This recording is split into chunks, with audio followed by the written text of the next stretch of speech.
Hey there, YouTube family. Dr. K here, and welcome back to Winning in the Workplace.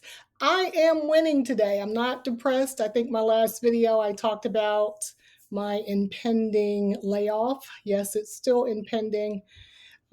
Yeah, don't even get me started on that. But today I have some good tidings to share with you. I got a message from one of you guys. So thank you, Donna, for sending me this email.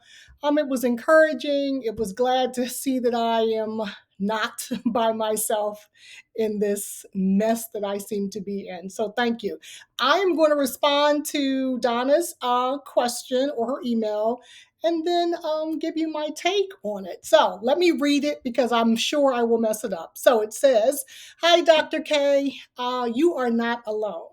I was 59 when I was laid off from my private school teaching job after having been there for 7 years.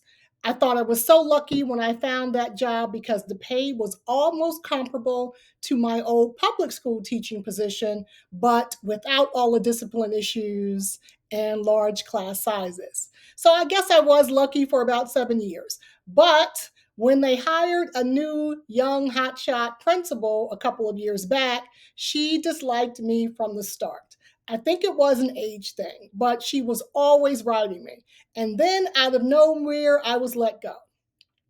My job was eliminated. It was shocking and totally unexpected. I was one of three older teachers let go, and no one even blinked an eye. I thought, surely this can't be legal, them firing all the older teachers, but working for a private school was not the same, I learned, as working for a larger school district with a union and union members looking out for the teachers. So I was just out, just like that. Luckily, I was able to go back to my old school district after some time, but now I am older and the discipline issues seem far worse than before. Yes, I can't wait to get out. I'm 61 now and trying to hang on until 62 so I can get some sort of Social Security. Just know there are jobs out there for an educator with your experience and background. You just might have to take one at a not so great district. I know it's not ideal, but it beats starving. Good luck and stay strong, Donna. Thank you, Donna. I know. Yes. So when I got that email, I was like, oh gosh, I hope this is not a troll. But it was not a troll. I was just putting out negativity. I'm in that negative mode right now. I really got to work through it. So, yes, Donna, I read that email several times and it did uplift me. So, thank you for reaching out and sharing your story. And like you, I think we have some similar themes running through our lives. I also thought I was lucky when I found this job. So I am in a virtual cyber school and I'm an assistant principal at the high school. Guys, this was the dream job. I have always wanted to be virtual. I have been applying to these virtual school leadership positions forever. And lo and behold, I finally got a bite a couple of years back and it was a dream job. So I get the whole dream job thing. I'm starting to wrap my mind around that. I probably won't find me another virtual job, and you're going to just have to let that go. So, yes, I have started looking for leadership jobs at the surrounding districts. There are some openings. I've applied to a couple already. But I'm going to be honest. My channel is all about winning in the workplace. And as you go through my past videos, you will see a lot of them talking about some of the issues in our public education system, one of which is discipline. Large class sizes, discipline, and outrageous and demanding parents, right? So it's scaring me again because, like Donna, I am older now. I'm not that young hotshot principal who can rip and run and tussle around with kids. I am older and I don't want to do all that tussling.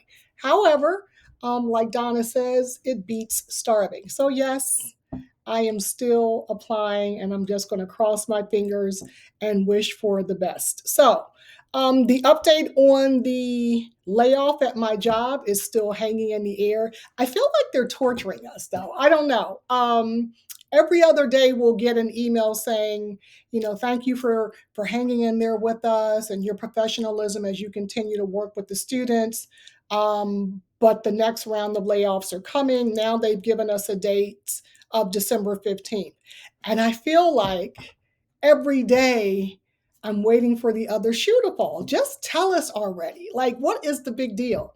But I know what the big deal is. They know if they tell the people who are getting laid off, like the 15th, or actually, I think they were saying the 19th, right before our school break for Christmas, if they tell us early, then we'll stop working, which is probably true. And I can't blame them, but this feels like torture. I'm having to try to manage my own fears and anxieties as well as my teachers. Right? They're reaching out to me. Do you know anything? And I'm being as transparent as I can be, but I really don't know anything other than the dates that they've given us. They've given us a little bit more information in our leadership meetings, but nothing that would put me ahead of the curve. So, yes, still hanging in the air, still crossing my fingers. I just don't see how I'm going to make it through this unscathed. Either I'm going to be laid off or demoted, and I am just not interested in demotion and taking a pay cut. I just don't know. So I will keep you updated, as I said. So if you decide you want to send me an email or comments fine too, but you guys seem to like to email me. Send me an email. I could use positive stories. I can use encouragement. I can use stay in there, Kay. You can give me a talking to get out of my negative mindset. But reach out, and thank you for watching. Thank you for vibing with me for this Winning in the Workplace YouTube channel. It is keeping me sane. Okay, until next time, bye.